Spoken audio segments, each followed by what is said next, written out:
அது என்னப்பா அது தற்குறியா? நான் கேக்குறேன், மக்கள் எல்லாரும் உங்களுக்கு தற்குறிகள். அதே மக்களோட ஓட்டு வாங்க போற நாம தற்குறிகள்னா, அப்ப இவ்வளவு நாள் அதே மக்கள் கிட்ட இருந்தானே நீங்க ஓட்டு வாங்கிட்டு இருந்தீங்க. அப்ப நீங்க அந்த மக்களுக்கு நீங்க காட்டுற மரியாதையும் நன்றியும் இதுதானா?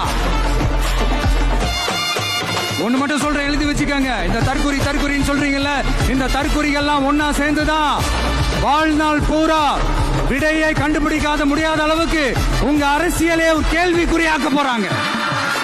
இவங்க எல்லாரும் தமிழ்நாட்டு அரசியலோட அந்த மாற்றத்திற்கான அறிகுறி.